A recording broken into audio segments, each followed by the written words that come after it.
apa namanya Iya. metodenya untuk bahasa. Karena kan kita sudah terkenal ya Pak ya, karena dengan menang di Insurance Asia Award kemarin, Iya. kita muncul gitu. Banyak yang tertarik untuk ikut juga ujian. Hebat Pak. Pak Abdul, tadi ada komunikasi dengan Pak Aan?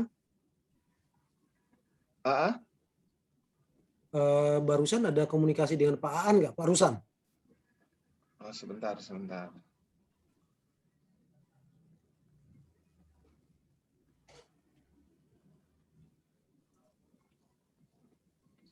Mana nggak ada suaranya?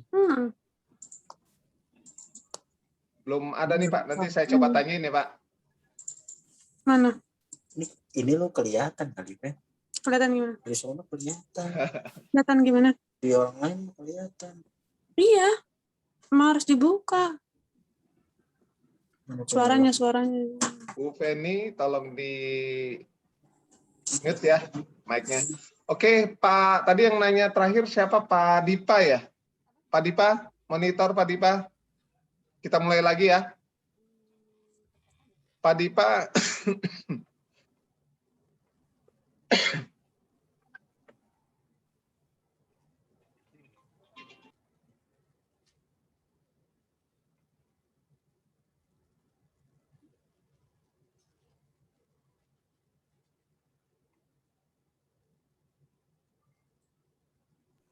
Pak Dipa. Tadi mau tanya ya? Pak Dipanya kemana ya? Monitor Pak Dipa. Masih bikin. Pak Dipta sih sedang sholat Pak, ditunggu aja Pak. Oh, sedang sholat. Oke. Mungkin lanjut aja Pak Rudi. Silakan Pak Rudi. Nanti kalau pertanyaan Pak Dipa mungkin nanti dipotong. Ya, untuk seluruh peserta mohon kameranya on. Jadi Pak Rudi bisa juga ngelihat para peserta.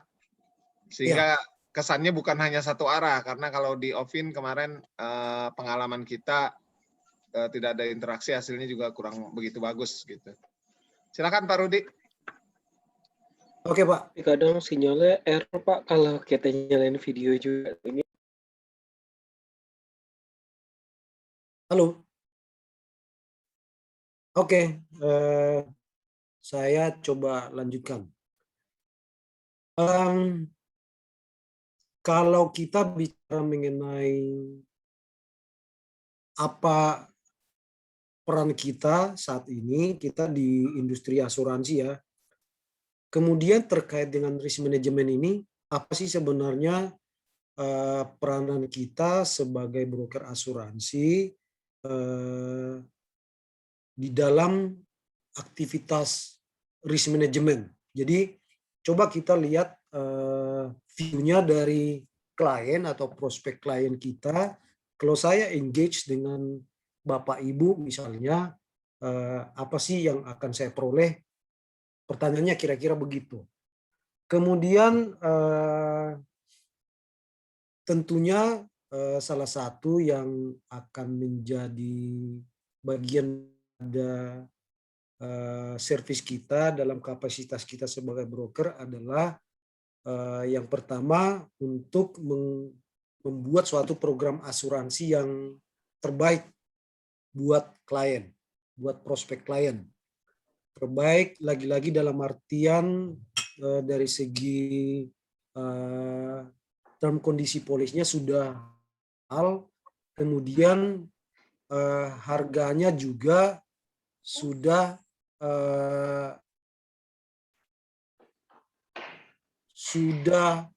pas. Kita nggak akan ngomong harganya murah karena belum tentu juga dengan suatu biaya asuransi yang murah itu yang terbaik buat klien. Tentunya kita bicara proteksi asuransi buat klien kita adalah kita mendapatkan suatu yang sudah bagus dari perusahaan asuransi yang juga bagus. Jadi menjadi preferensinya kita karena kita tahu asuransi tersebut adalah perusahaan asuransi yang komit dengan klaim misalnya. Bahasa bahasa gamblangnya seperti itu. Bicara mengenai untuk membuat suatu program asuransi buat klien kita, termasuk yang baik tentunya tidak terlepas daripada desain term kondisi, kemudian juga harga, untuk mendokumentasikan semua hal-hal terkait dengan asuransi. Kemudian juga negosiasi dengan pihak underwriter, kemudian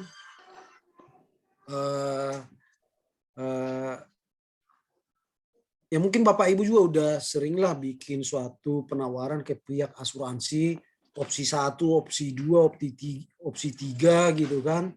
Atau mungkin juga dengan beberapa macam opsi lah, supaya klien kita juga punya preferensinya seperti apa, cover yang dia mau seperti apa. Karena balik lagi sebenarnya kita kan selalu pada prinsip bahwa sebenarnya yang mengetahui resiko yang dihadapi itu seperti apa adalah klien itu sendiri. Gitu. Jadi kita kasih mereka beberapa opsi untuk mereka bisa memutuskan yang best choice buat mereka itu apa gitu. Kemudian dalam kapasitas kita juga sebagai broker asuransi tentunya tidak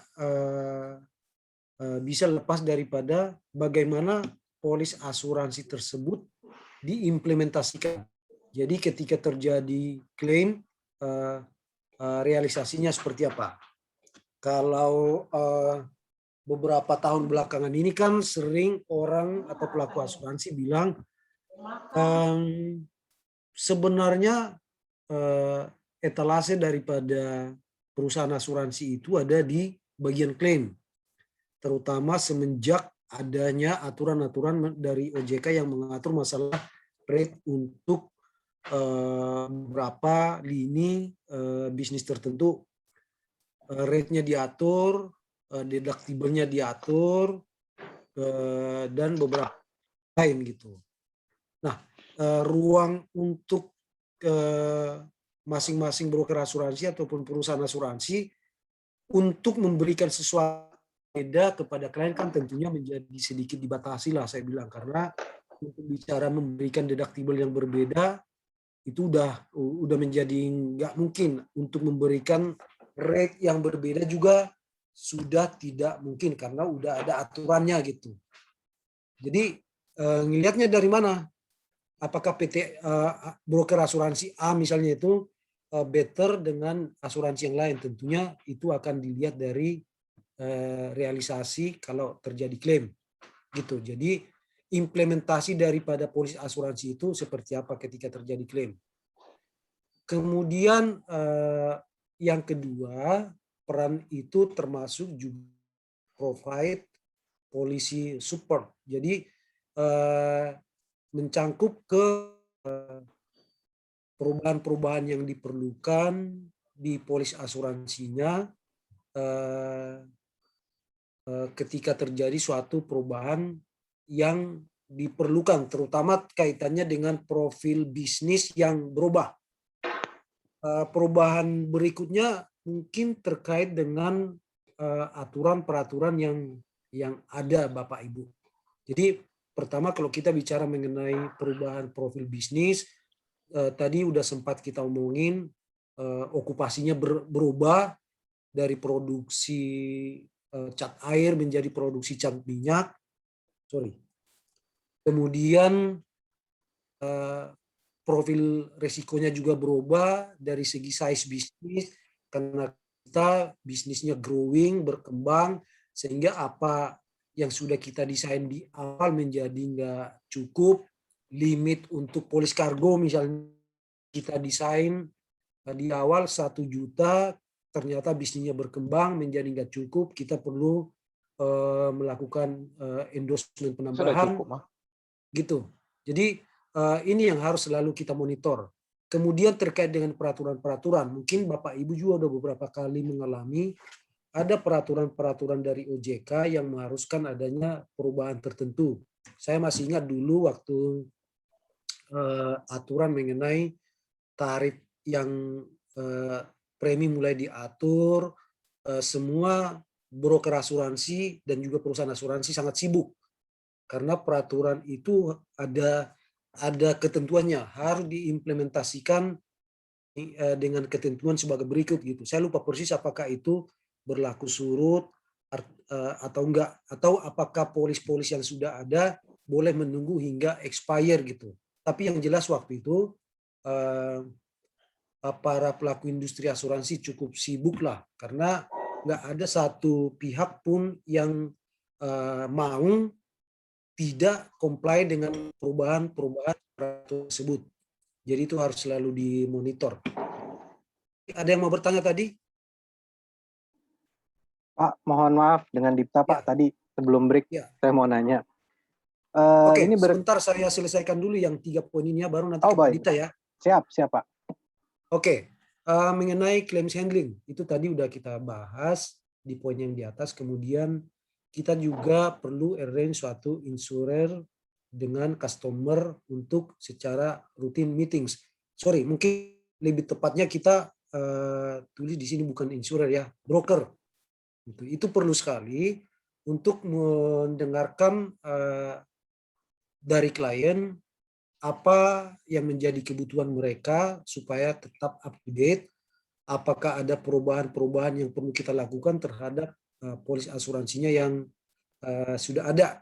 Karena termasuk juga market review, kita juga harus advice ke kliennya perubahan-perubahan di market asuransi seperti apa gitu. Saya kira ini penting sekali lah untuk secara berkala, secara rutin ada pertemuan dengan klien kita. Jadi ini harus di sedemikian rupa.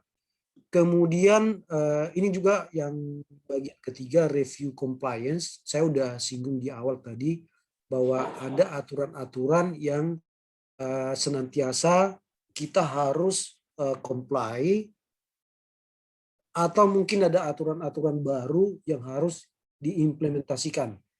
Klien jangan sampai kelewat, kita jangan sampai kelewat, karena kalau kelewat mungkin urusannya jadi panjang. Kemudian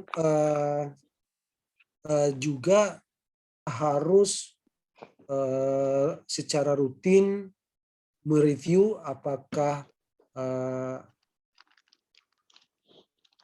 risk management yang sudah dilakukan, prosedurnya sudah jalan atau enggak. Prosedur yang sudah ada itu masih sesuai dengan ketentuan polis asuransinya atau enggak. Atau dalam bahasa gamblangnya gini, mungkin ketika kita negosiasi dengan perusahaan asuransi, dengan underwriter, kita punya suatu komitmen, kita punya suatu yang kita jual ke perusahaan asuransi, ke underwriter, oke, kami mau rate sekian, kami mau deductible sekian, karena kami juga punya target bahwa mereka akan melakukan loss prevention seperti ini gitu.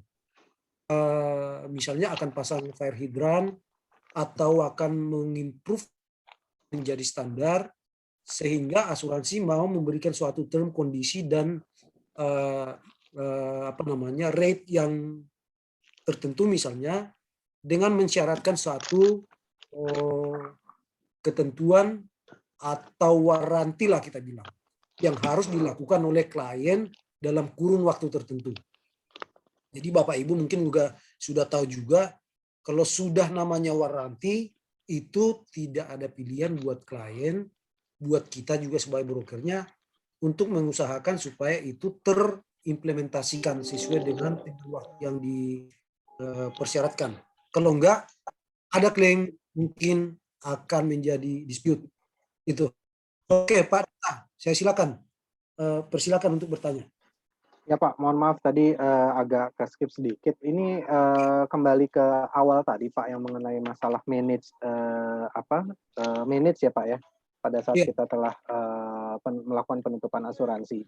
Kan tadi Bapak bilang kita harus advice ke klien manakala ada perubahan risiko atau perluasan bisnis dan lain sebagainya. Nah, pada saat itu kita sudah berusaha untuk mengadvise demikian kepada klien, namun karena di ketahui bahwa biasanya kan mereka akan meminta hitungan ya Pak. Artinya ini apakah ada dampak terhadap premi, adakah kenaikan atau penurunan, dan manakala ada kenaikan premi biasanya dari yang saya alami itu mereka nggak menunda-nunda gitu loh Pak, agar supaya tidak kena premi tambahan.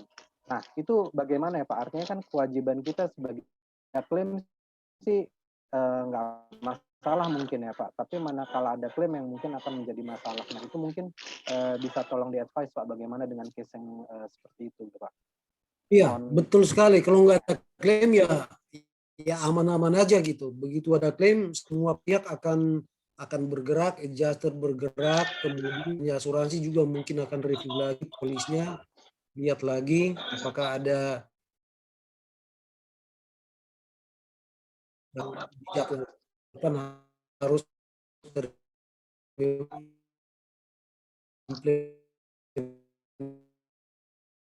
terkait dengan masalah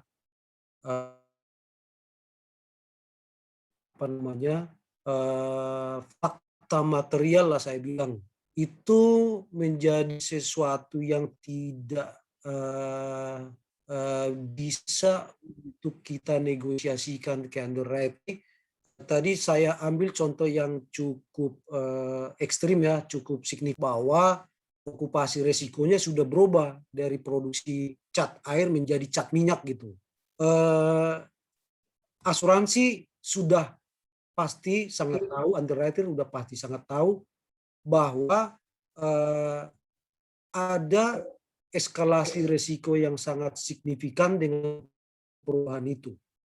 Jadi kalau kita juga misalnya ketika terjadi klaim, ternyata polisnya itu masih tetap dengan okupasi cat. Buat kita untuk ngomong ke asuransi juga rada-rada susah menurut saya Pak Dita. Jadi karena itu menjadi tugas kita menurut saya untuk convince klien untuk tidak main-main dengan hal seperti itu. Ya kalau bicara kasarnya sih masing-masing kan harus proteksi diri lah menurut saya Pak Dita. Ketika sudah advice hal seperti itu juga harus menyampaikan kepada klien hal paling pahit yang mungkin terjadi jika itu nggak dilakukan. Klaim ditolak, itu hal paling ekstrim. Gitu Pak Dita. Baik Pak, terima kasih Pak. Ya, mungkin ada teman yang lain yang mau bertanya. Pak, ya, menyambung pertanyaannya Pak Dita barusan, apakah ada konsekuensinya Pak ketika memang jatuhnya tadi kan mungkin Pak Dita itu adalah sengaja preminya ini diundur-undur, tidak dibayar sekiannya gitu, sengaja undur-undur sampai periodenya let's say sampai di periode per 12 ya kan, periode kan harusnya 12/12, ini di periode 11 ternyata terjadi klaim. Apakah itu nanti klaimnya akan langsung ditolak mentah-mentah atau enggak? Ya. Halo, apakah itu langsung ditolak? Apakah ada preventif lainnya? Apa bayar preminya yang tertunda atau gimana? Solusinya gimana tuh Pak? Terkait terlambatan pembayaran premi, ini memang isu klasik yang selalu ada di broker ataupun di perusahaan asuransi. Jadi dalam prakteknya sih memang ada beberapa hal yang harus dilihat ketika terjadi suatu keterlambatan pembayaran premi. Biasanya akan dicari dulu penyebab utamanya di mana. Seperti itu. Maksudnya gini, karena kebetulan saya juga di bagian klaim, jadi hal seperti ini sering terjadi lah. Ketika ada klien telat bayar premi, yang akan dilakukan oleh bagian klaim itu adalah mencari tahu kenapa sih preminya telat dibayar gitu. Kalau misalnya jadi kan sebelum jadi polis ada quotation slip segala macam sampai ada cover note, itu di awal-awal proses akseptasi. Di situ sudah diatur waktu pembayaran premi segala macam. Tapi kan ketika diterima oleh klien cover note seperti itu, mereka kan nggak bisa bayar juga. Mereka mungkin akan nunggu invoice, akan nunggu polis asuransinya dulu gitu. Mungkin Bapak Ibu juga sering mengalami polis asuransi datang sangat terlambat dari perusahaan asuransi. Invoice juga datang sangat terlambat. Apa iya ketika klien juga terlambat membayar premi, apalagi itu kaitannya dengan keterlambatan dokumen polis dan invoice dari perusahaan asuransi, kita mau klien kita klaimnya ditolak? Tentunya enggak. Jadi gitu Pak Ridwan, kita harus lihat dulu itu ceritanya seperti apa di belakang gitu. Itu salah satu cerita lah yang mungkin membuat kita tidak serta-merta dalam posisi untuk mengamini suatu klaim ditolak karena terlambat bayar premi. Jadi harus dilihat dulu kasus per kasus Pak Ridwan. Gitu kira-kira. Ya Pak. Ya, jadi gini sih Pak, sebenarnya menyambung pertanyaan dari Pak Dita sebelumnya, itu kan karena atas arahan dari kita harus ada apakah klasifikasi risk lebih tinggi, misalkan tadi Bapak jadi cat minyak atau risikonya semakin bertambah Pak. Nah dari itu bayar premi Pak. Nah ketika memang penunda itu, kalau memang terjadi klaim di bulan ke-9 sampai ke-12 itu gimana Pak? Antisipasi maksudnya sih Pak. Coba nanti sama-sama kita cek di polis asuransinya. Kalau seingat saya ketentuannya adalah bahwa harus sesegera mungkin dilaporkan ke perusahaan asuransi bila mana ada perubahan risiko seperti itu. Nah, ketika ada perubahan seperti itu, tentunya kalaupun toh ada penambahan premi segala macam, itu sesuatu yang harus disepakati juga dengan underwriter dan perusahaan asuransi. Jadi balik lagi ketentuan atau kesepakatan timeline untuk pembayaran jika ada tambahan premi tersebut seperti apa.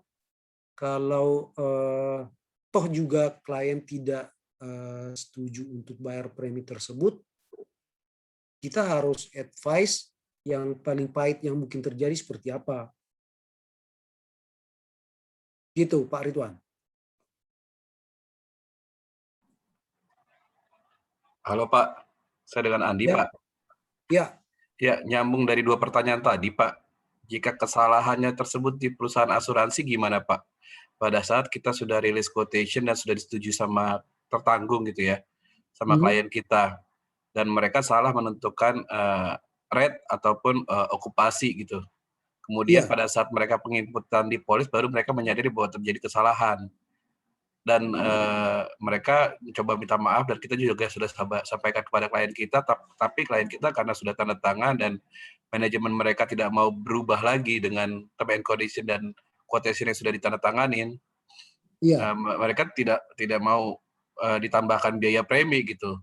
Terus kita sudah sampaikan kepada pihak asuransi sebagai perwakilan dari klien, suara klien seperti ini gitu loh. Tapi asuransi tetap bersikukuh meminta kita juga sebagai broker untuk bisa mengeduket klien kita loh. Gimana kita mengeduket orang kesalahan-kesalahan mereka gitu kan. Nah, hal tersebut kita sebagai broker supaya kita juga hubungannya baik dengan asuransi dan tapi klien bisa terima dengan baik gitu ya. Itu bagaimana caranya Pak, penjelasannya Pak? Oke Pak Andi. Jadi kalau coba saya bayangin apa yang menjadi concern Bapak adalah karena gini, normalnya kan yang menentukan okupasinya apa itu harusnya dari broker ya Pak Andi ya. Tapi oke lah, mungkin pada itu ada perusahaan asuransi juga yang ikut survei, kemudian mereka opini tersendiri bahwa okupasinya adalah ini gitu. Tapi intinya bicara secara umum aja Pak, atau common sense gitu, kalau toh juga itu kesalahannya di perusahaan asuransi, tentunya apapun konsekuensinya itu tidak menjadi tanggung jawab kita Pak sebagai broker asuransi. Kalau saya akan mengambil posisi seperti itu.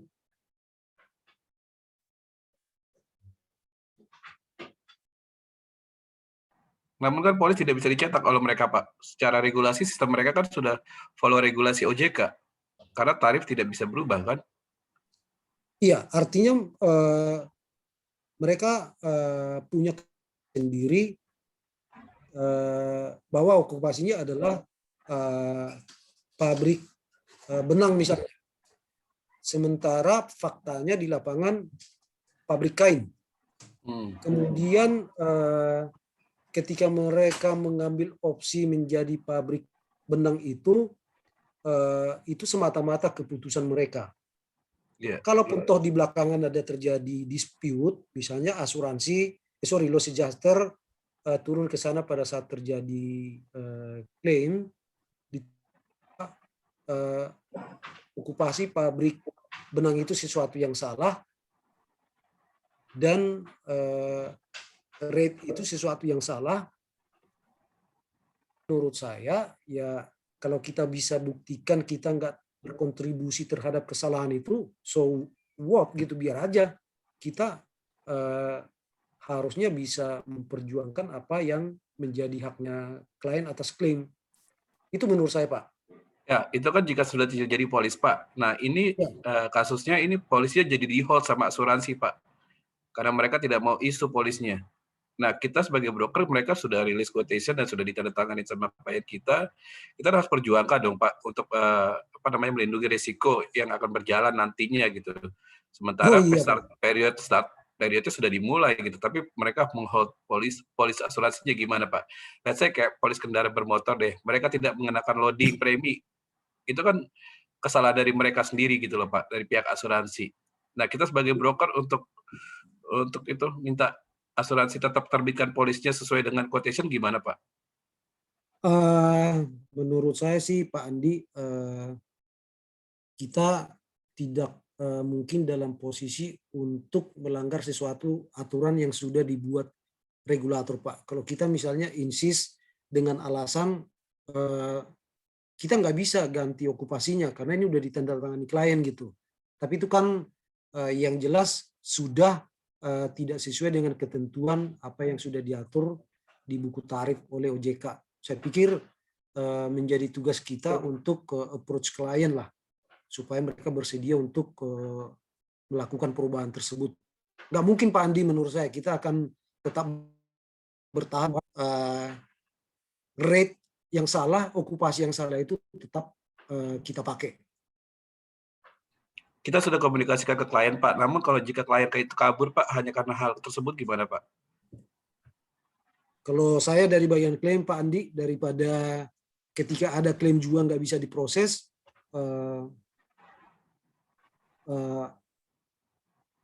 dan kliennya juga nggak mau terima advice kita sebagai konsultannya, ya sudah. Itu menurut saya dari sisi proses klaimnya, Pak Andi. Proses klaim dalam arti yang semata-mata teknis ya. Karena udah pasti. Karena begitu ada klaim, yang review klaim itu kan tidak hanya Siden, tidak hanya co-insurance members, bisa juga carrier asuransi. Jadi urusannya pasti panjang. Apalagi kalau udah bisa nilai klaim yang besar. Tapi kan bicara tentang regulasi, Pak, tuntutan hukum. Sementara quotation sudah ditandatangani, Pak. Kami sebagai broker bisa kena sue dong, Pak, oleh klien, Pak. Jika terjadi klaim atau gimana, Pak? Ya, mungkin aja kita di-sue, tapi balik lagi kalau toh juga itu masuk di proses litigasi peradilan, apakah kita di pihak yang dipersalahkan atau enggak, kan kacamata pengadilan, Pak, susah untuk kita untuk bisa saya susah untuk bisa mengukur apakah itu porsinya menjadi liability-nya sebagai broker asuransi. Karena kacamata pengadilan buat kita susah diprediksi nih Pak Andi.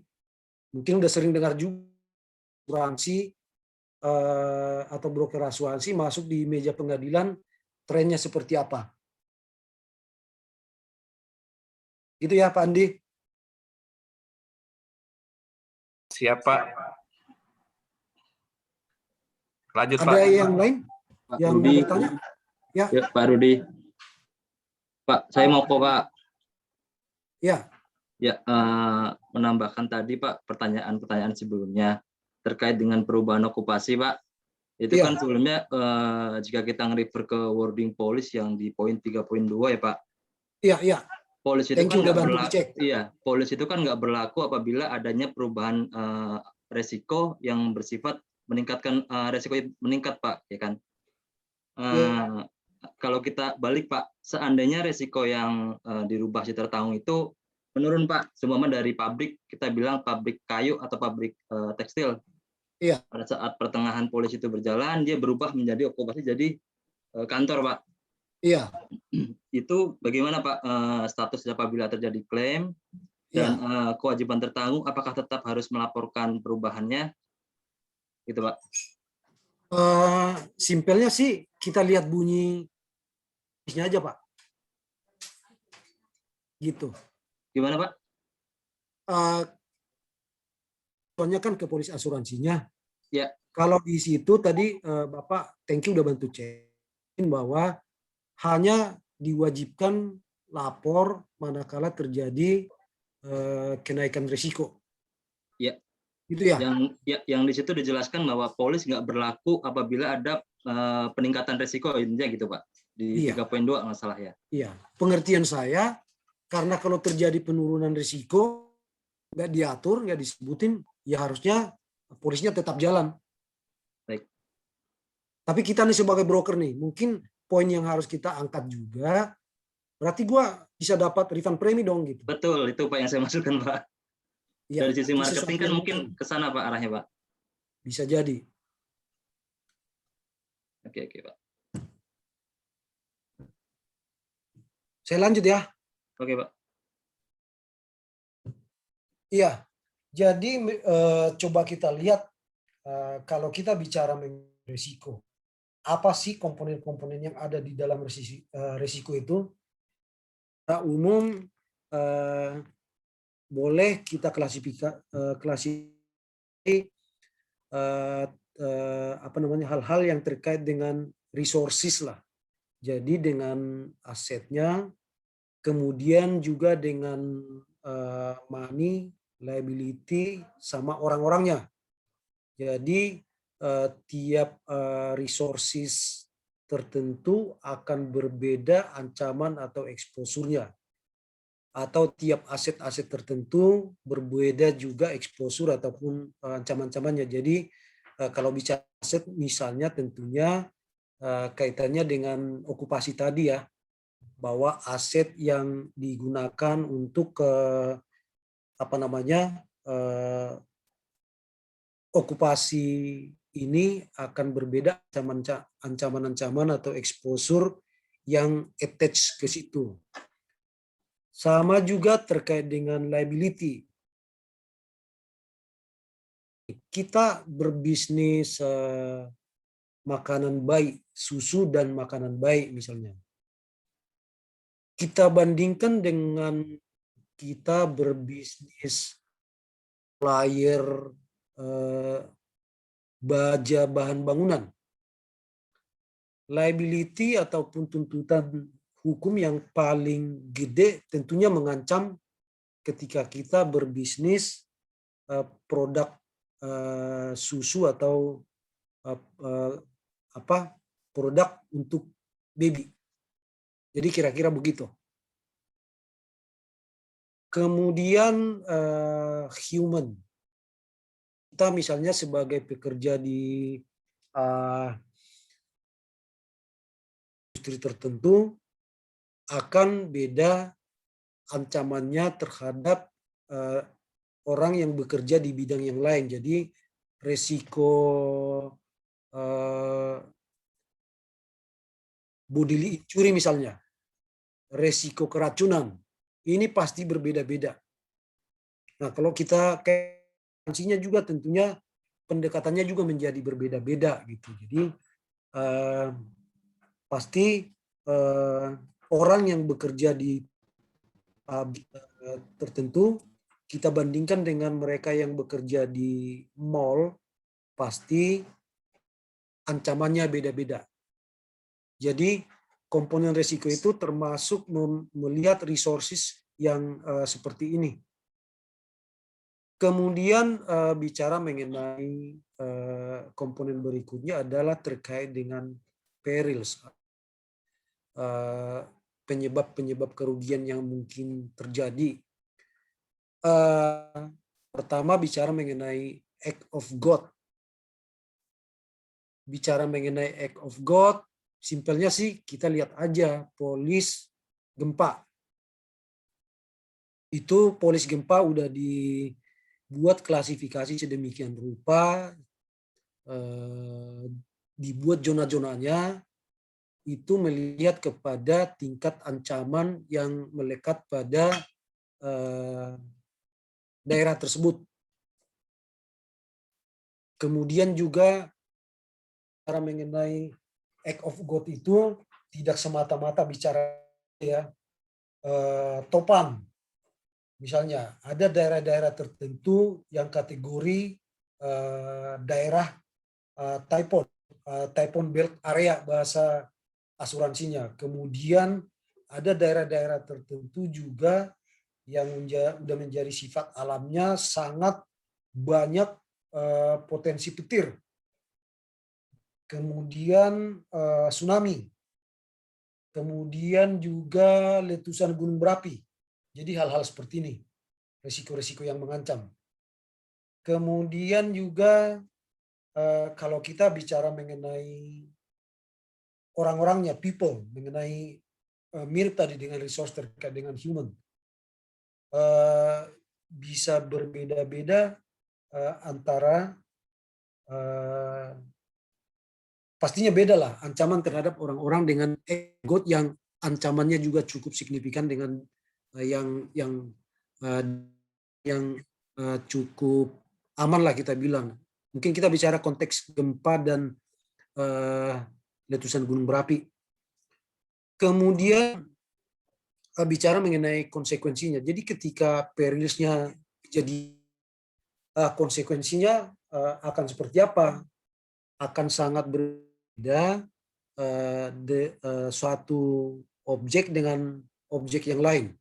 Jadi kalau misalnya kita punya klien di daerah Jogja misalnya, yang beberapa kali terdampak akibat letusan gunung berapi, terkena dampak debu segala macam. Klien kita yang okupasi pabrik baja tadi atau supplier baja bangunan dengan klien kita yang produksi produk susu, produk bayi, tentunya kita akan cenderung lebih khawatir klien yang kedua manakala terjadi letusan gunung berapi. Gitu. Jadi konsekuensinya beda-beda. Kemudian tanggung jawab hukum terhadap pihak ketiga. Kita mungkin di industri asuransi familiar dengan yang namanya product liability, kemudian legal liability lain-lain, ada polis CGL, ada polis director and officer liability, segala macam. Tiap jenis klien pasti expose beda. Konsekuensi yang mungkin terjadi ketika terjadi klaim pasti beda-beda. Jadi kalau misalnya tuntutan akibat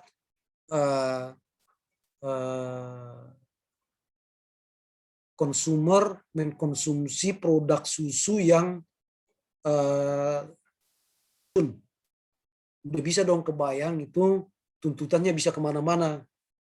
itu unlimited menurut saya potensi klaimnya gitu. Beda dengan kalau misalnya produk liability terkait dengan baja bangunan yang digunakan salah, terus bangunannya roboh. Kita bicara bangunannya aja yang roboh, nggak sampai melukai gitu. Akan lebih mudah mengukur secara finansial ganti rugi yang harus menjadi tanggung jawab asuransi seperti apa.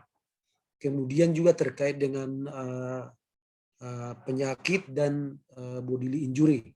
Jadi sakit, potensi terjadinya karyawan sakit, kaitannya dengan employer's liability ya misalnya, akan berbeda satu okupasi dengan yang lain. Kalau misalnya dia bekerja di laboratorium, setahu saya potensi klaimnya, konsekuensinya besar. Jadi harus dibedain seperti itu. Kemudian mengenai hazard, sudah terbiasa survei risiko, melihat physical hazard segala macam. Oh ada boiler, tekanan kerja sekian. Kemudian juga oh dia pabrik benang, bahan bakunya kapas, akan cenderung lebih mudah terbakar dengan yang dibandingkan dengan polyester misalnya. Terus terkait dengan risiko-risiko fisikal tersebut sudah ada proteksi, tabung pemadam kebakarannya cukup, hidrannya cukup, ada smoke detector, heat detector segala macam.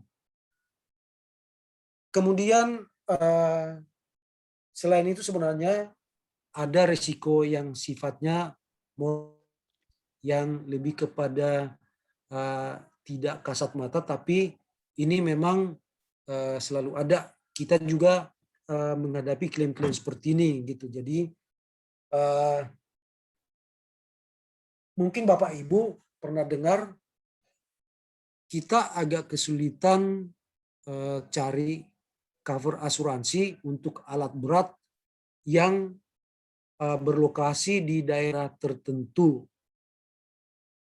Seingat saya ada beberapa perusahaan asuransi yang mau menutup alat berat di beberapa daerah di Sumatera, tapi mengecualikan sistem komputer daripada alat berat tersebut. Karena ada kecenderungan moral hazard di sana kurang bagus. Sering klaim akibat daripada barang-barang tersebut dicuri. Beda daerah-daerah tertentu misalnya di daerah Kalimantan, hal seperti ini tidak menjadi konsennya asuransi. Fine-fine aja kalau kita minta cover termasuk segala macam aksesoris yang melekat pada alat berat tersebut. Jadi hal-hal seperti ini. Tapi dari segi daerah seperti itu, kalau kita lihat juga misalnya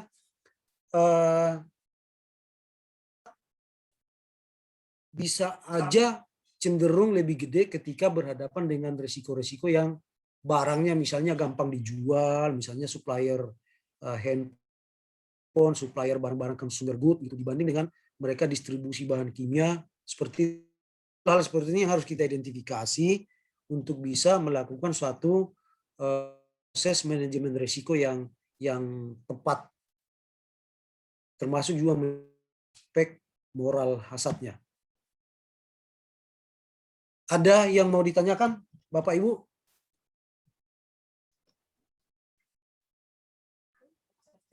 Kayaknya lanjut aja, Pak. Kayaknya pertanyaannya di belakang aja kali ya, Pak ya. Karena waktunya tinggal 1 jam lagi nih, Pak. Kalau masih banyak silakan langsungin aja.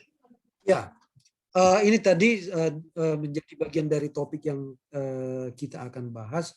Jadi sebenarnya intinya begini, setiap aktivitas kita, setiap keseharian kita itu senantiasa mengandung resiko. Selalu ada resiko yang melekat terhadap itu yang harus kita sikapi lah saya bilang. Apalagi kita misalnya di suatu organisasi, di suatu organisasi oriented, pastinya resiko-resiko tersebut pasti ada gitu. Kita misalnya produk kita adalah asuransi, polis asuransi. Pasti ada potensi kita dituntut. Ada direktur and officer liability yang mungkin kita perlu proteksi. Kemudian kalau dia supplier, kemudian kalau kita bergerak di industri manufaktur, kemudian di sebagai pegawai negeri atau aparat pemerintahan, kemudian pelaku di EPC kontrak, engineering, procurement, dan construction kontrak, kemudian O&M kontrak. Jadi kita operasi dan maintenance suatu alat, kita yang ngerjain. Pasti ada hal-hal yang melekat, resiko-resiko terkait hal tersebut yang terkait dengan industri finansial, kemudian sebagai konsultan.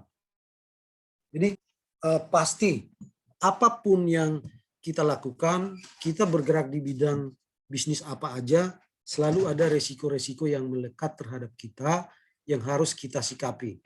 Jadi syukur-syukur kita bisa mensikapinya dengan suatu program risk management yang komprehensif, yang baik. Oke, saya coba lanjutkan. Ya, jadi masing-masing proyek tadi kalau kita coba manifestasikan eksposurnya apa, tentunya kita harus bisa juga mengidentifikasi polis asuransi yang harusnya ada untuk jenis organisasi atau bisnis tersebut apa gitu. Jadi saya ambil contoh misalnya untuk kalau kita di industri water treatment, tentunya pengolahan air kita nggak mungkin juga menjadi concern kita misalnya asuransi kebakaran. Saya akan lebih cenderung untuk advice mereka asuransi produk liability gitu. Takutnya air yang mereka produksi terkontaminasi, konsumer keracunan, terus dituntut gitu. Ini yang menjadi tugas kita sebagai broker asuransi, menurut saya harus bisa mengadvise sesuatu yang pas untuk membeli polis asuransi apa aja. Kemudian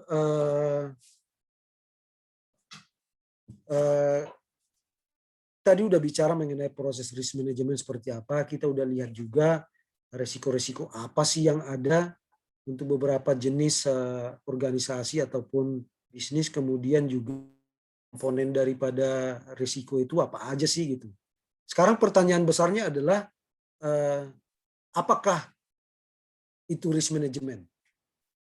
Mungkin udah sering dengar nih ya, terutama teman-teman yang mungkin backgroundnya dari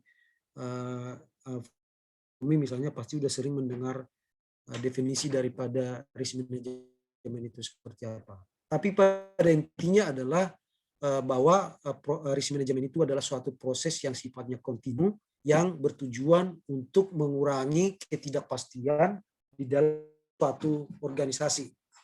Jadi ketidakpastian itu bisa sifatnya baik, bisa juga tentunya ketidakpastian yang kurang baik itu akan kita coba atasi dengan program risk management. Terus apa hal-hal yang menjadi strong point lah saya bilang, apa hal-hal yang baik itu akan dioptimalkan melalui program risk management. Satu yang harus kita tekankan adalah bahwa itu suatu proses yang sifatnya kontinu. Kemudian kenapa risk management tersebut diperlukan? Kata kuncinya adalah untuk meningkatkan performance daripada organisasi untuk menghasilkan suatu revenue yang terbaik lah, sama yang juga mereduksi cost. Nah ini sesuatu yang jadi pingin hasil yang paling gede tapi biayanya juga paling murah. Kalau teman saya ada yang mirip-mirip begini, selalu pingin makan di tempat paling enak tapi juga harganya paling murah. Begitu kira-kira. Kemudian saya coba lanjutkan. Oke, kalau lebih detail tahapan-tahapan tadi kita bisa jabarkan sebagai berikut. Jadi pertama kita manifestasikan dulu konteksnya organisasi kita saat ini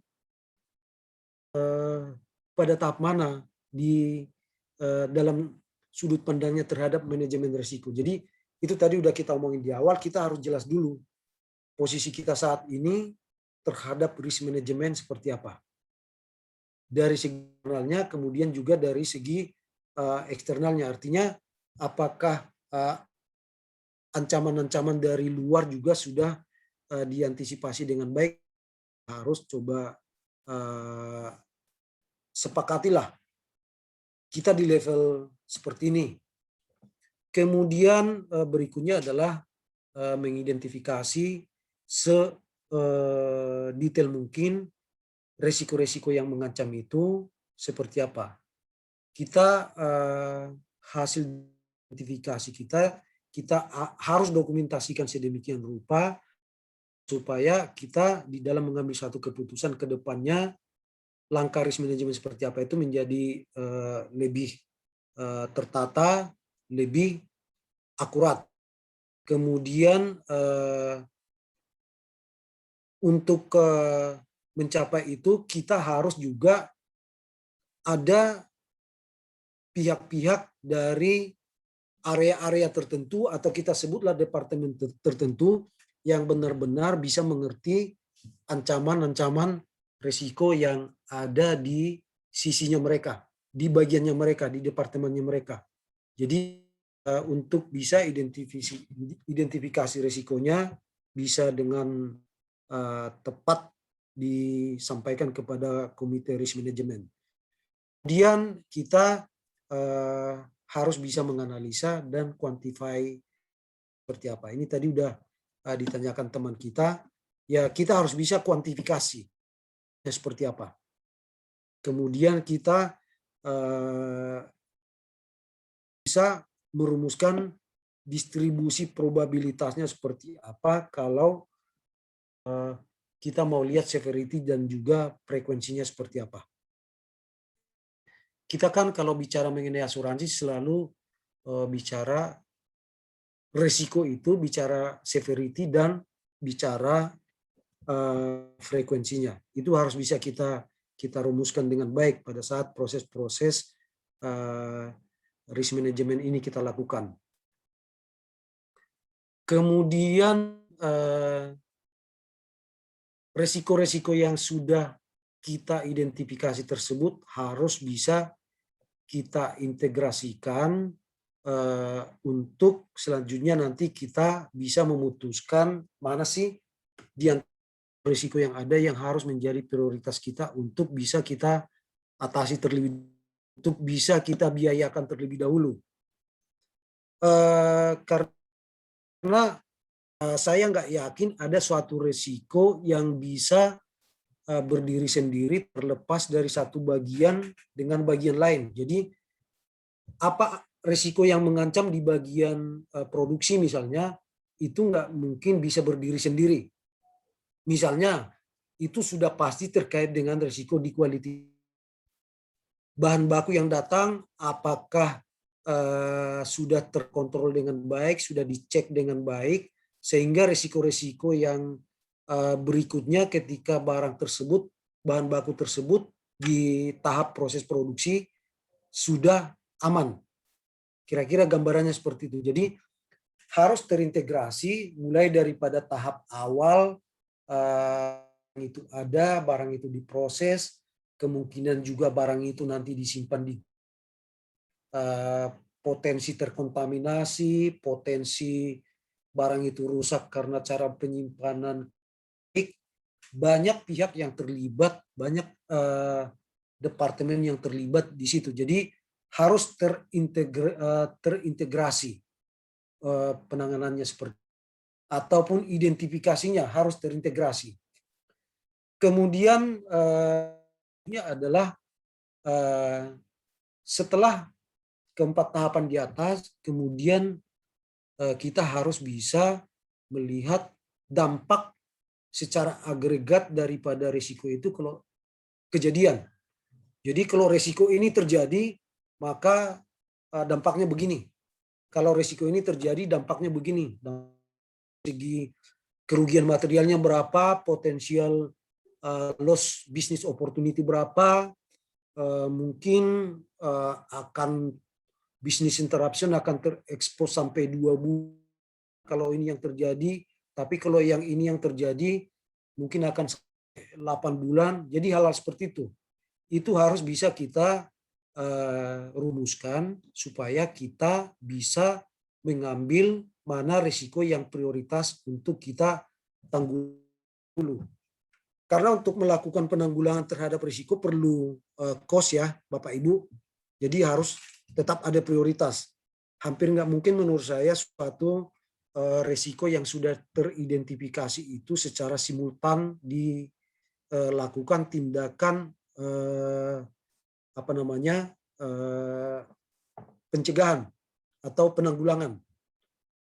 Kemudian selanjutnya adalah mengeksploitasi risiko tersebut secara mendalam sambil dijalanin program risk manajemennya sehingga proses kontrol terhadap risiko tersebut bisa dilakukan. Jadi monitoring selama proses organisasi berjalan, tetap harus dilihat risiko-risiko yang masih perlu kita gali lebih dalam. Mungkin ada perlu pengembangan lebih lanjut atau strategi lain yang harus ditempuh. Kemudian yang terakhir kita monitor dan kita review.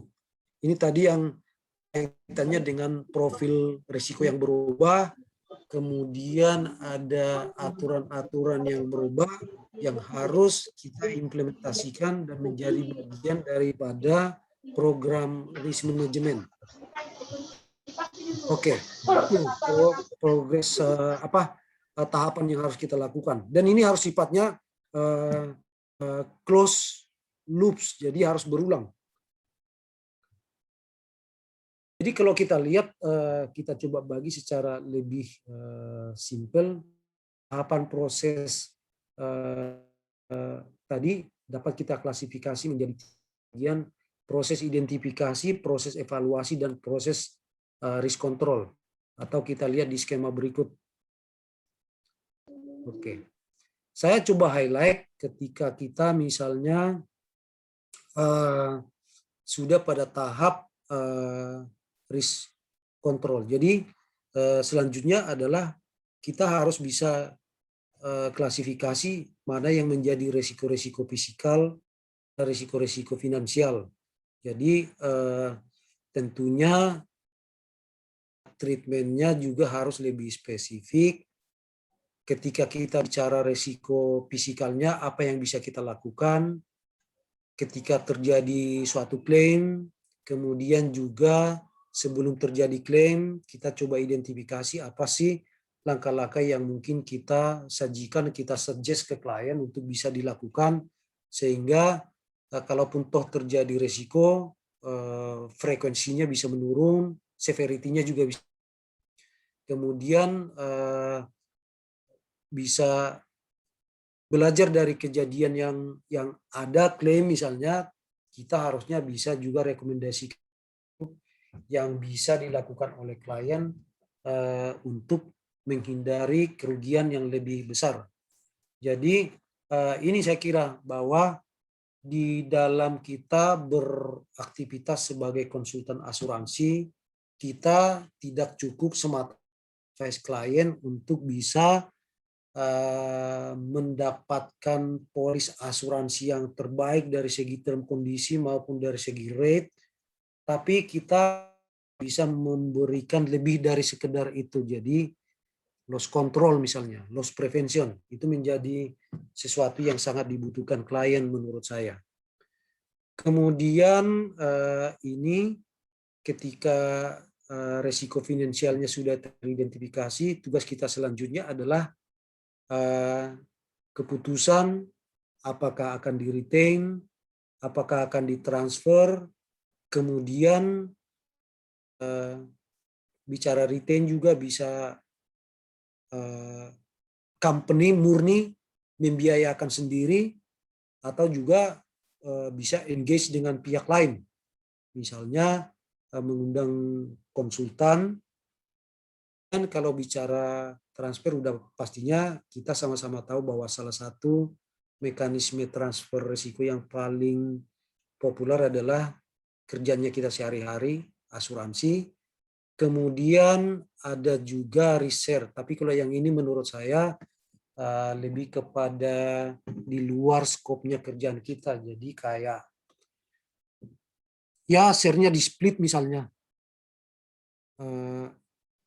Hal-hal seperti itu yang bisa dilakukan, atau misalnya pemilik saham mengambil resiko untuk melakukan aktivitas bisnisnya di dua lokasi yang berbeda. Jadi kira-kira seperti itu. Nah, ini yang saya jelasin di awal bahwa proses ini harus sifatnya closed loop, tertutup. Jadi ketika ini semua tahapan ini sudah selesai, kita harus tetap ukur sejauh mana aktivitas tersebut sudah berjalan dengan baik, dengan efektif. Jadi harus kita ukur. Kemudian kita evaluasi, kemudian kita improve apa yang perlu diimprove untuk mendapatkan hasil yang lebih baik.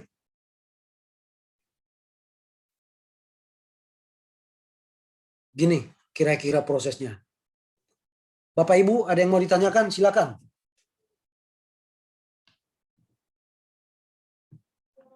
Ada pertanyaan?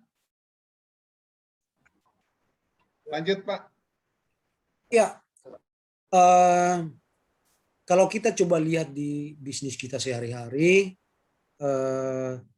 kita bicara mengenai beberapa jenis risiko yang ada di proyek atau di operation di perusahaan-perusahaan klien kita. Pastinya kita tidak bisa terlepas dari melakukan asesmen terhadap manusianya. Jadi kita kan, atau bahasanya pengusaha kan selalu people first. Karyawan adalah aset paling utama.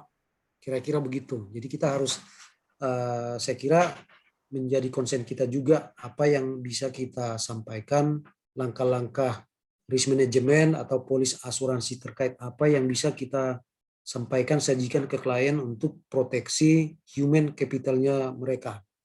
Kemudian exposure terhadap aset-aset fisiknya mereka, terhadap kantor-kantornya, terhadap unit produksinya atau processing unitnya, terhadap fasilitas maintenance segala macam. Jadi kita harus bisa melakukan asesmen yang baik untuk bisa mempropos suatu proteksi asuransi lah saya bilang yang terbaik buat mereka.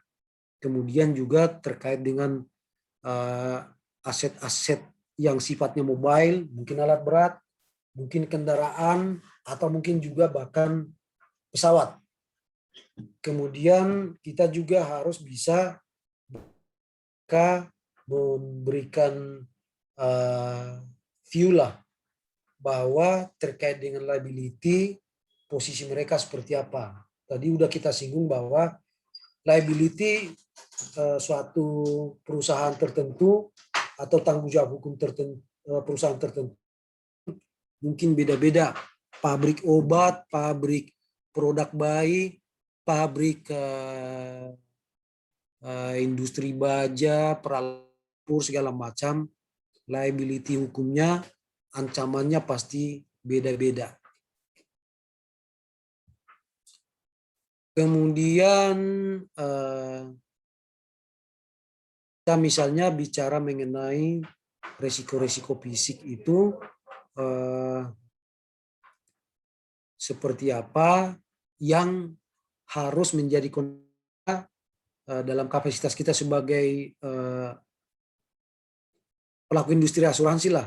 Jadi exposure atau ancaman natural katastrofe, gempa bumi, terus gunung berapi segala macam. Sebagai contoh nih, kalau kita bicara polis asuransi gempa untuk klien-klien kita yang ada di Kalimantan, yang ada di Batam, atau daerah-daerah tertentu, saya kira itu menjadi cenderung tidak relevan atau nggak tepat menurut saya. Karena ancaman-ancaman natural katastrof di situ terkait dengan gempa bumi nggak ada. Jadi jangan sampai kita misalnya menjadi untuk proteksi gempa bumi terhadap klien kita untuk yang ada di lokasi-lokasi tersebut. Kemudian ancaman terhadap existing property. Misalnya ada EAR, kemudian udah ada existing bangunan segala macam, kita harus bisa proses proteksi asuransi yang dibutuhkan terkait hal-hal seperti itu seperti apa, ketentuan asuransinya seperti apa, kemudian resiko-resiko marine, resiko penyimpanan, itu resiko-resiko fisik seperti itu harus bisa diidentifikasi. Dan resiko wet works, maksudnya gini, proyek-proyek yang ada di atas air itu pasti beda banget dengan yang di tanah kering. Ini harus menjadi spesifik juga ketika bicara resiko ini terhadap asuransi. Kemudian risiko akibat daripada ledakan terjadi di industri tertentu sensitif, misalnya kayak penyimpanan gudang minyak Pertamina atau gas. Ketika terjadi ledakan, kami itu bukan cuman asetnya klien, tapi justru ancaman yang sangat besar, tuntutan hukum dari pihak di sekitar lokasi yang terdampak. Jadi hal-hal seperti ini yang harus kita identifikasi dengan jelas. Kemudian juga mengenai tuntutan legal ataupun yang terkait dengan kontrak. Jadi gini Bapak Ibu, beberapa klien itu, beberapa prospek klien kita pastinya kemungkinan besar berkontrak dengan pihak lain untuk menjalankan bisnisnya. Kita perlu memahami kontrak-kontrak itu sejauh apa untuk bisa kita manifestasikan dalam polis asuransinya mereka. Simpelnya gini, kalau kita mau lihat misalnya nih, bahwa ada suatu kontrak yang mensyaratkan bahwa ketika terjadi risiko ini jadi tanggung jawabnya penyewa. Tentunya kita harus coba lihat kaitannya dengan polis asuransi yang akan kita tawarkan. Apakah kontrak itu berpengaruh? Mungkin kontrak-kontrak seperti itu menjadi poin yang sangat penting ketika kita bernegosiasi dengan asuransi.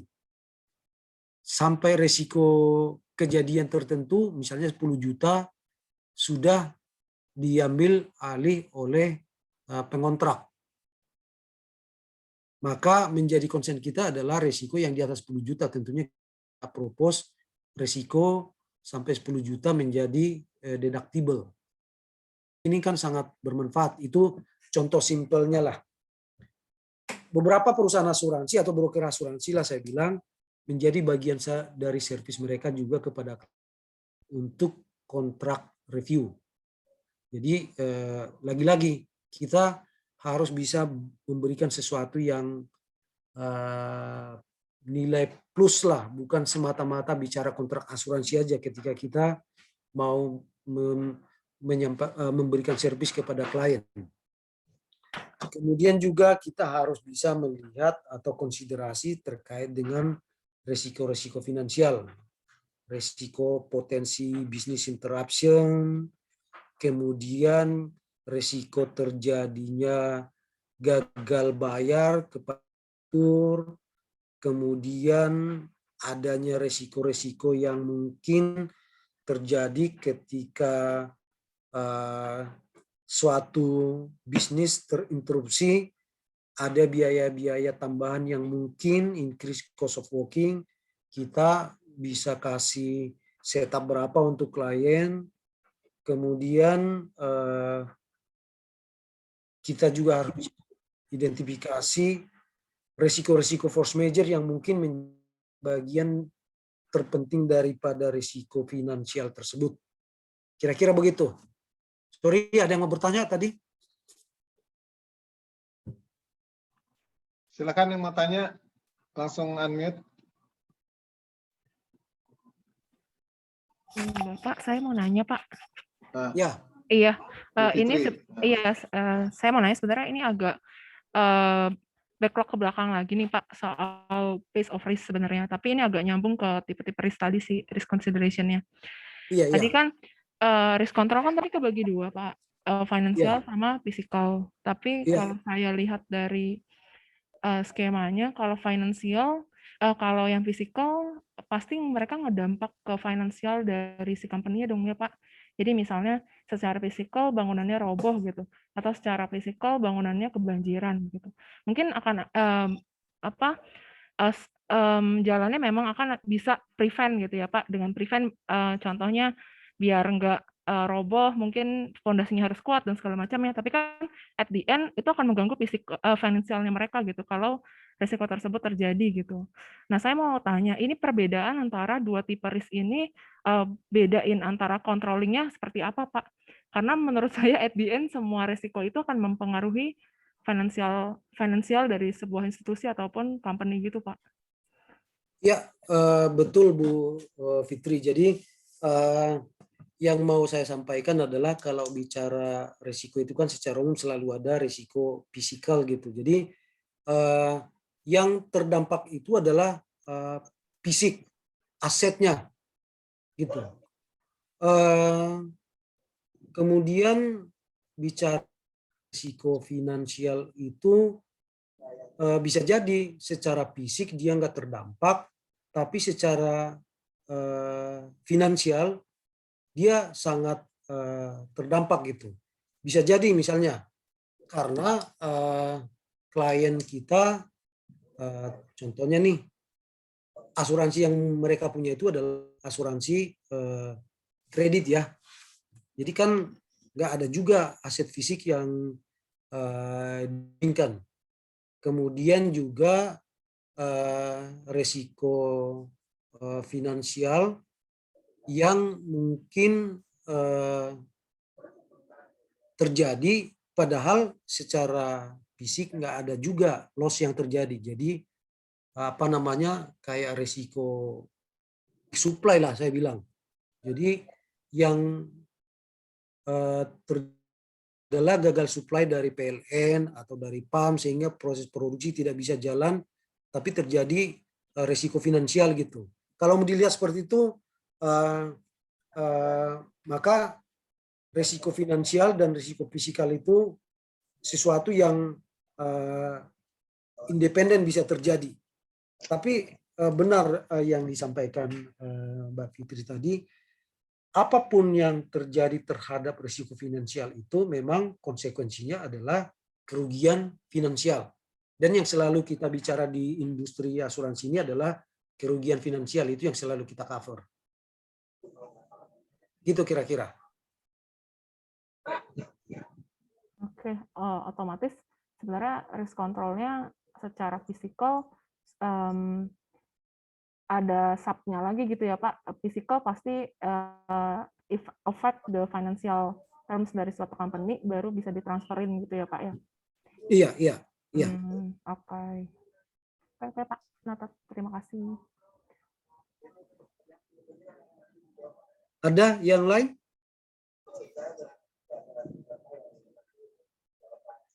Oke, saya lanjutkan kalau nggak ada ya. Jadi apa sih keuntungan yang mungkin bisa diperoleh suatu risk management yang baik sudah diimplementasikan gitu. Jadi harapannya tentunya hal tersebut akan bisa memproteksi posisi finansial daripada organisasi. Artinya tidak akan ada fluktuasi financial position yang cenderung tidak terkontrol, di luar kendali. Kalau toh juga risiko, semuanya udah disikapi, udah ada asuransinya atau udah ada fundingnya juga. Kemudian tadi kita udah omongin di awal bahwa untuk merumuskan suatu program manajemen risiko itu harus melibatkan semua pihak. Jadi dari masing-masing bagian juga tentunya melalui diskusi ataupun melalui program risk management yang sudah diputuskan, menambah pemahaman mereka bagaimana secara umum. Kemudian juga akan lebih memudahkan di dalam pengambilan keputusan terhadap organisasi. Jadi harapannya semua resiko-resiko yang mungkin terjadi ketika dilakukan suatu pengambilan keputusan bisa sudah terorganisasi. Misalnya nih kalau mau melakukan ekspansi produksi, harus berkoordinasi dengan siapa, apa yang harus dilakukan. Harapannya sudah ada mekanismenya dari segi proses risk management. Kemudian meningkatkan pengetahuan terkait dengan bisnis yang dilakukan seperti apa gitu. Jadi tentunya semakin para stakeholder semakin mengetahui bisnis mereka seperti apa, akan baik buat organisasi untuk bisa bersama capai tujuan yang sudah digariskan para stakeholder. Kemudian untuk bisa melakukan suatu proses good corporate governance yang baik, tentunya diperlukan pemahaman yang baik organisasi juga. Kemudian akan melindungi juga para stakeholder.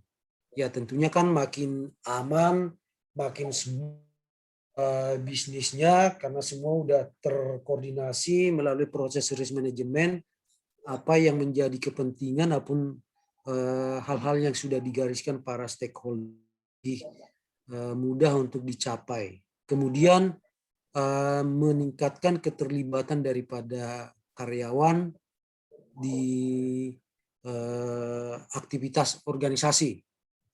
Karena dari bagian lain mungkin akan berinteraksi dengan bagian lain kaitannya dengan proses risk management. Kemudian juga diharapkan akan ada proses alokasi yang lebih baik, resources modal, resource human resource-nya juga ataupun kapital asetnya juga. Jadi jangan diharapkan tidak ada alokasi yang mubazir di bagian tertentu. Kemudian juga plan ke depannya bisa lebih fokus. Ke depannya mau ngapain gitu karena sudah terkoordinasi. Kemudian tentunya juga diharapkan akan ada pengurangan terhadap kecelakaan-kecelakaan dan juga kerugian-kerugian yang terjadi. Kemudian itu juga berfungsi ataupun berdampak pada menjaga reputasi dan dari organisasi yang lebih baik. Mungkin kita sangat familiar ya bahwa beberapa jenis okupasi resiko tertentu sangat sensitif dengan isu reputasi, image produk makanan, produk susu ataupun bank juga. Once ada resiko-resiko yang terekspos keluar akan menjadi bisa berdampak sangat signifikan terhadap pencapaian organisasi. Yang ini udah pasti improve business performance, kemudian juga memungkinkan suatu program asuransi yang lebih tepat. Kemudian ujung-ujungnya sih bahwa melalui risk management yang baik diharapkan akan ada pengurangan total cost of risk yang signifikan. Jadi berapa dana yang harus disiapkan untuk tibel ataupun resiko-resiko yang sudah diputuskan untuk menjadi retensi sendiri, kemudian berapa biaya yang sudah dibayarkan untuk beli polis asuransi. Harapannya dengan adanya proses risk management, biaya itu akan menjadi lebih murah.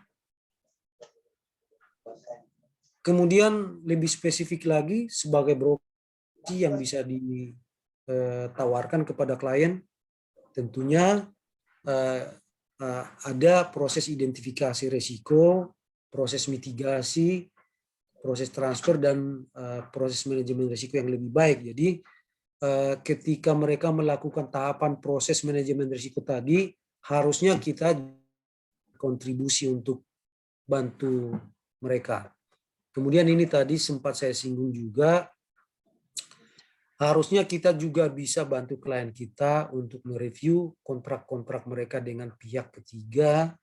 Kemudian kita manifestasikan apa-apa yang sudah diatur di dalam kontrak tersebut terhadap polis asuransinya.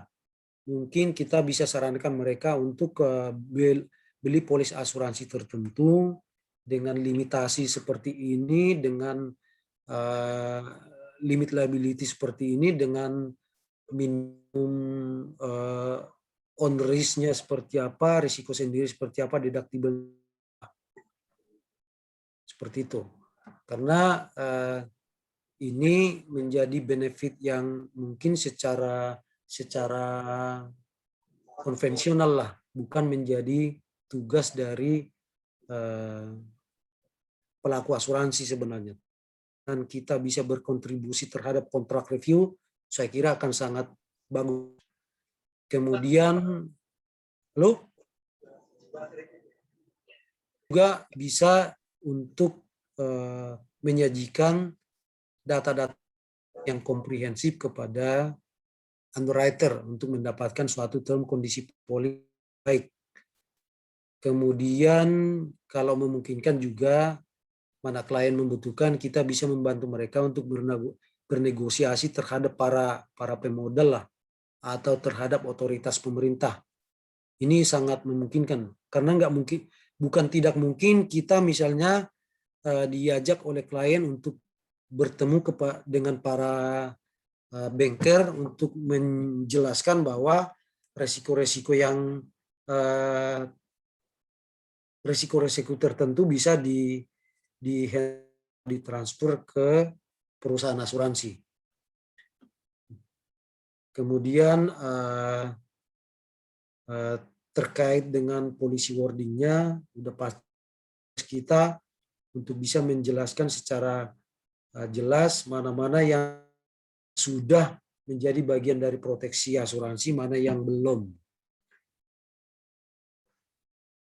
Oke, kemudian kita harus bisa menjual resikonya secara baik, mau ditransfer, mau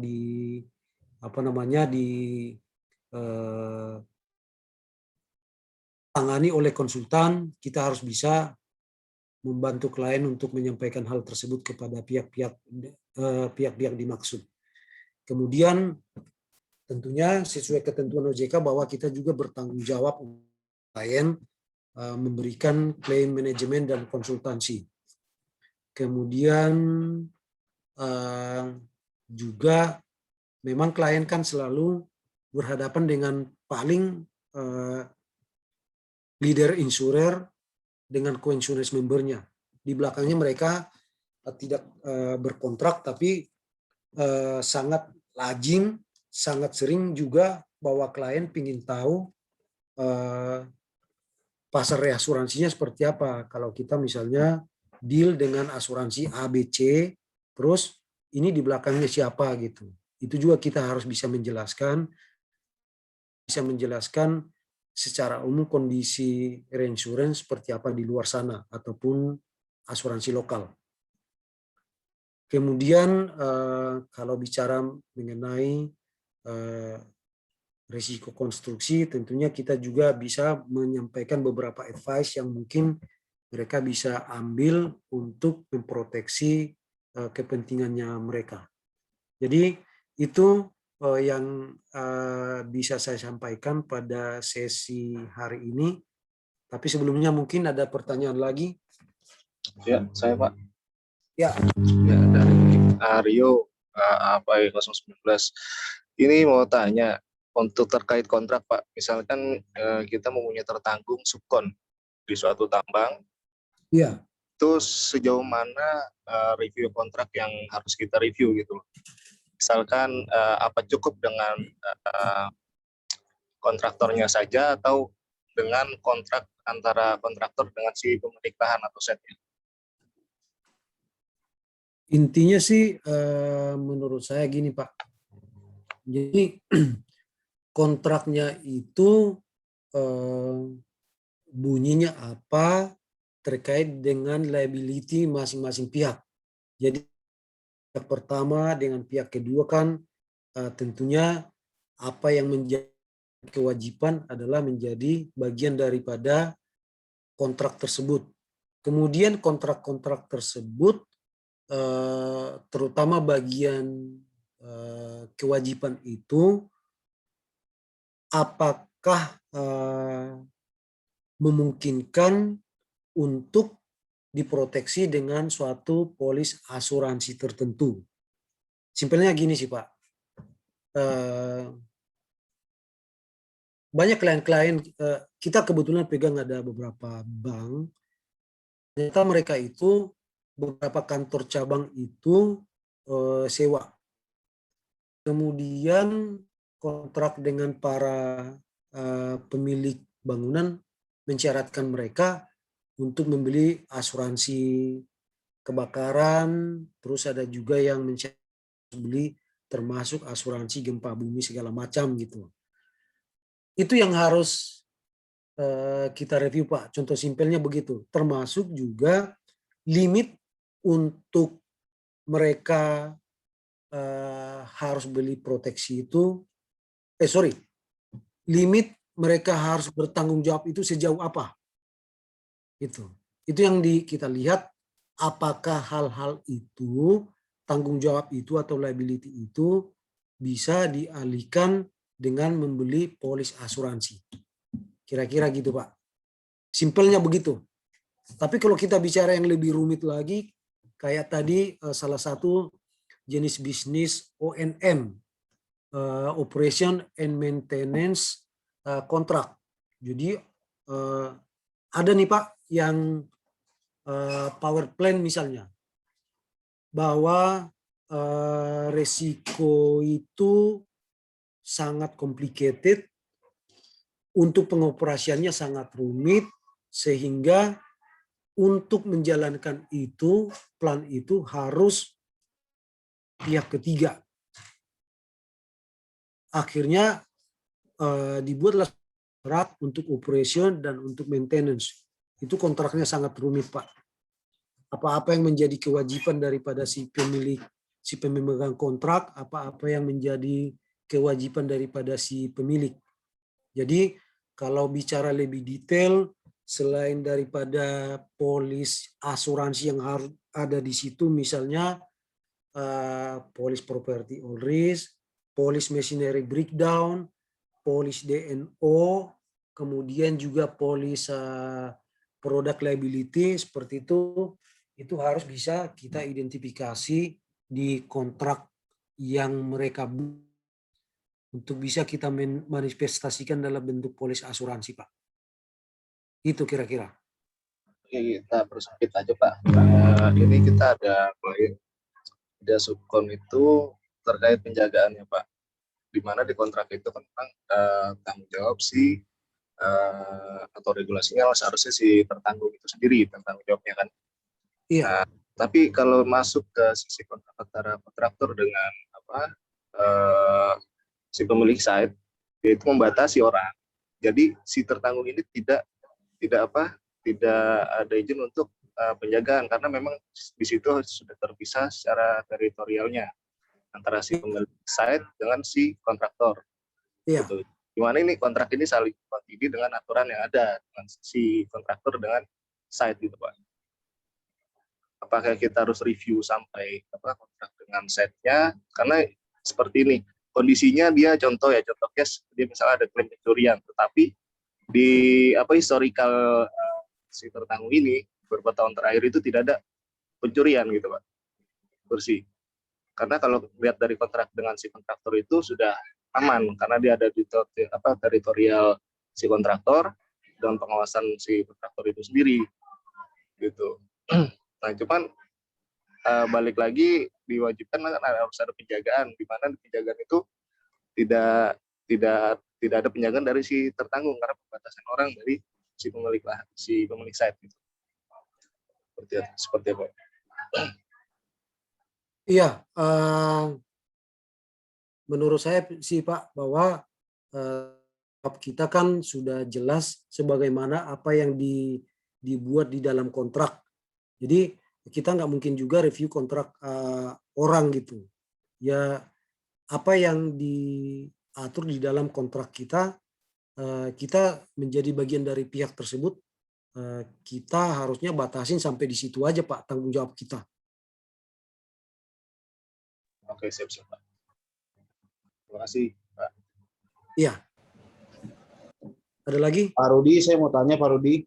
Ya. Saya APAI 007 dengan Agus nih Pak. Ya. Saya mau tanya untuk masalah review ya, yang kita dapat informasi dari klien ya. Contohnya, kalau saya kan biasa menangani penempatan kapal ya. Iya.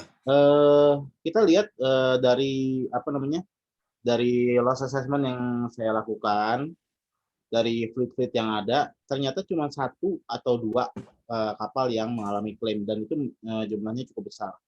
Iya. Kalau kita trace ke belakang, kita review ke belakang, dari sistem perekrutan crewing-nya itu pun itu sudah bagus. Memang kendalanya memang dua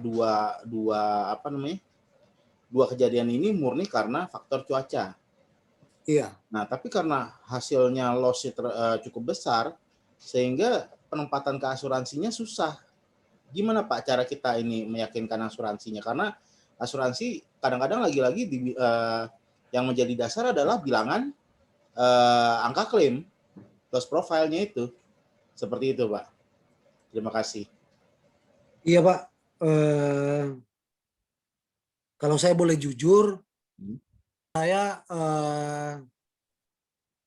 kebetulan bukan bagian yang jual resikonya Pak. Jadi kalau Bapak tanya gimana cara mensiasatinya untuk menjual resiko yang seperti itu,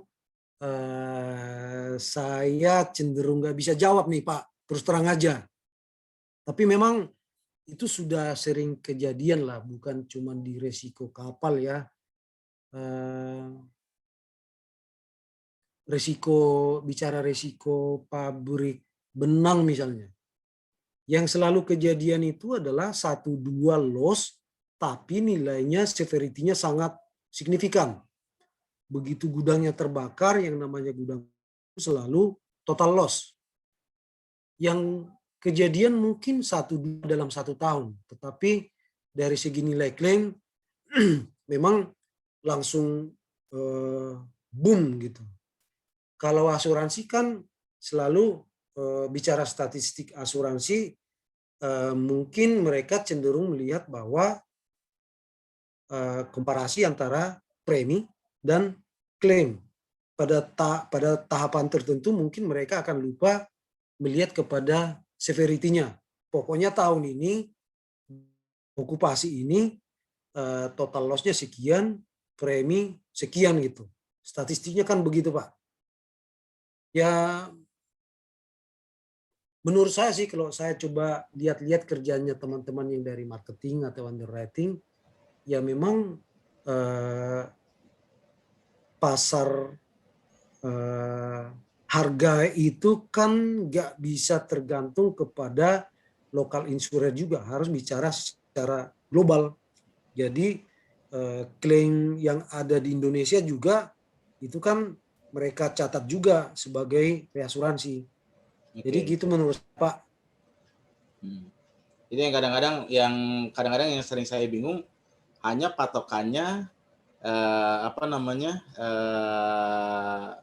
nilai aja gitu loh. Sedangkan apa yang dilakukan perbaikan-perbaikan dari segi perekrutan, pelatihan awak kapal segala macam, kompetensi awak kapal itu nggak dilihat gitu loh.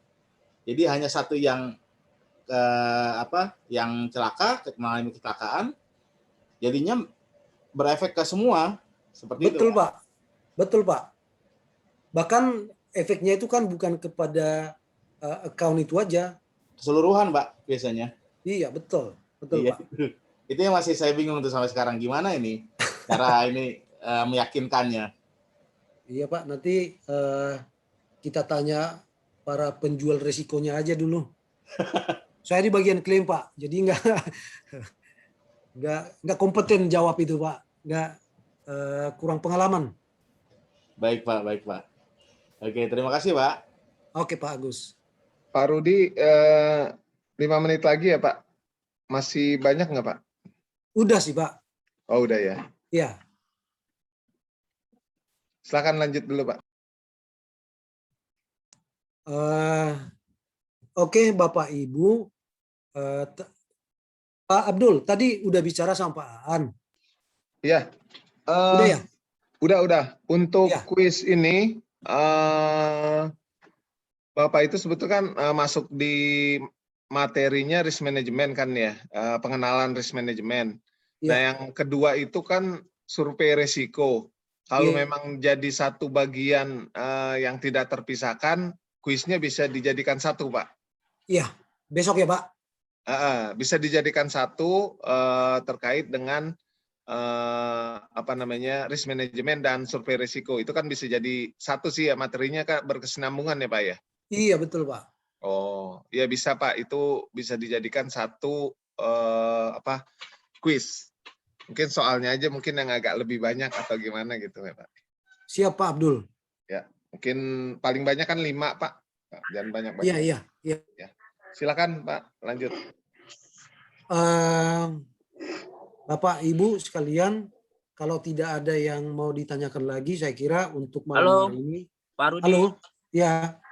Pak, saya mau ada sedikit pertanyaan, Pak, terkait dengan kontrak. Iya. Biasanya untuk kontrak ini kan berhubungannya dengan subrogasi ya, Pak? Dengan subrogasi. Ya, sebagai contoh gini, saya ada klien itu adalah sebagai buyer, Pak. Dia membeli barang kepada orang. Nah, asuransi di si pembeli. Nah, si yang menjual itu pengirimannya adalah dari pihak penjual. Iya. Pada saat terjadi klaim, itu kan yang bertanggung jawab atas barang itu kan si pengirim kan, Pak?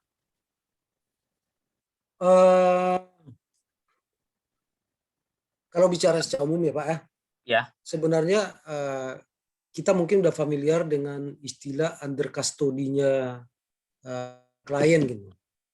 Jadi kalau memang itu berada di bawah kontrolnya klien, harusnya itu menjadi tanggung jawabnya klien gitu. Nah, ini kasusnya tuh seperti ini, Pak. Ya. Terjadi klaim, klien kita itu mendapat penggantian, Pak, dari pihak asuransi.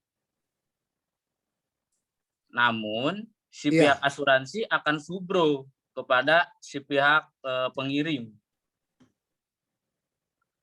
Gini, Pak, jadi harus dibedakan antara apa yang ada di kontrak dengan pihak dengan subrogasi. Jadi kalau subrogasi itu kan lebih kepada menuntut balik kepada pihak yang sebenarnya secara hukum bertanggung jawab atas kerusakan yang terjadi. Memang ketika terjadi kerugian kan asuransi bayar nih.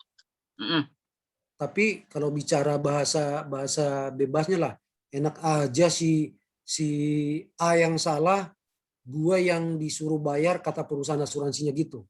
Betul. Subrogasi itu punya mekanisme subrogasi itu memungkinkan untuk si perusahaan asuransi menuntut pihak yang sebenarnya melakukan kesalahan tersebut. Tapi kalau yang kita omongin di kontrak ini adalah, jadi kontrak antara satu pihak dengan pihak lain, kita sebutlah pihak pertama dengan pihak kedua, di mana pihak pertama adalah klien kita, dan di kontrak mereka itu disebutin pertama wajib bertanggung jawab atas kerugian yang terjadi A, B, C, misalnya gitu.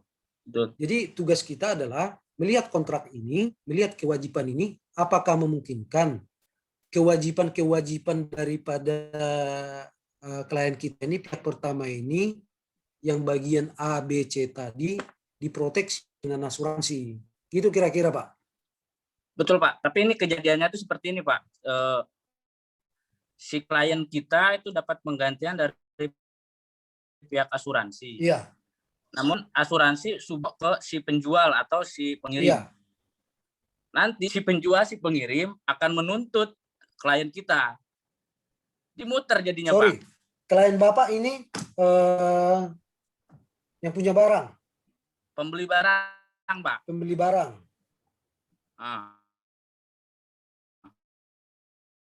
Terus yang disubro oleh asuransi si pemilik barang. Pemilik barang.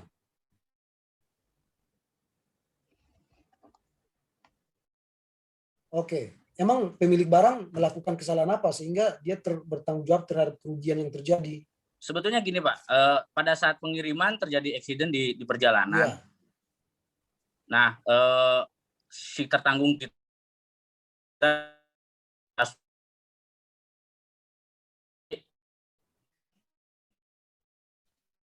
pemilik adalah di si pengirim, Pak. Oh, pengirim, pemilik barang atau pengirim? Iya, sama. betul.